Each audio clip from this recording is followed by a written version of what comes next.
In this video we're going to be checking over this Olympus Infinity Stylus 35mm point and shoot camera, and this one has the 35mm f3.5 prime lens.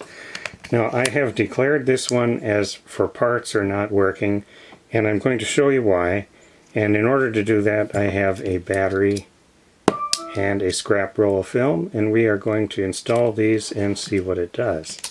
Now, to install the battery, we just open the battery door here, which works properly. Just open that up. It's a nice clean battery compartment, so we'll put in our type 1, 2, 3 battery. Snap the door shut. And now if we pull this front cover to the side, the lens popped out, and we see on the display the flashing E for the empty. So what I'm going to do now is I'm going to open up the back here, and we're going to look at a couple of things, and then we'll load the film. Over on the film side, everything looks good to me here. I don't see anything wrong here. On the door, the pressure plate seems functional, but there are a couple of things. Up in this corner right here, this has been repaired with some glue. Now the little metal spring piece is strung through the way it's supposed to be, and it's free and it's working.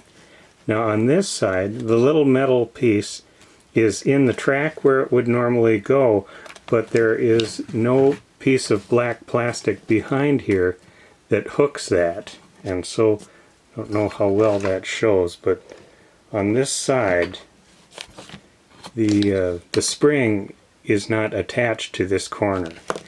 But it still seems like it works. But anyway, be aware of that.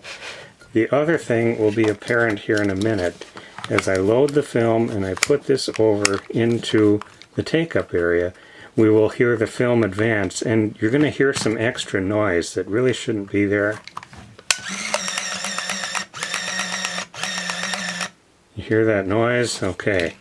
So now if I pull the cover open, it shows for picture number 1. And we will just pop this off here, and we'll see the lens pointed, moved to focus, and then we heard the film advance, but with all that extra clicking and noise that shouldn't be there. While we have some film in here, we're going to check a couple of things. I'm going to set the flash to a fill-in, so it's going to for sure flash. It's supposed to. So let's try that. There's the light.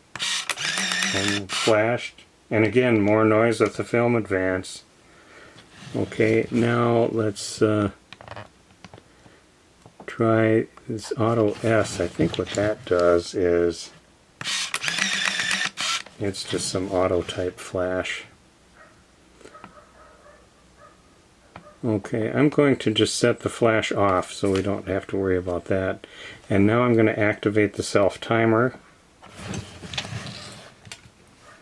In fact, I think you just do that. On this camera, how do you do that? You have to push both buttons, this and then push the shutter. So now we see this is ready to go, and we'll watch it complete its cycle. Blinking. Okay. So now we've tested most of the functions. Looks like everything's good except for that clicking noise. So now I'm going to just finish off this short little roll, and we'll verify the rewind. Okay, there it reached the end. Lens retracts. Rewind sounds normal to me. And it's counting down here. We're at picture number 6. And going down, it'll go down to 1. And then wait a little bit till it's sure it's done. There, I heard it break free, and it's all into the housing again. So now the flashing E, so we can open it up and we can take out this film. Now because of all that noise, I do not know how accurately that was pulling across one full frame of film each time. I don't know. I've not run any film through this. I've not processed any. But I heard that noise and that didn't sound good. And then there's that issue with this pressure plate. So that's why this camera is declared for parts are not working. and it's strictly as is. And I'm going to take the battery out since that's not included. It does have a nice the Olympus strap that's with it.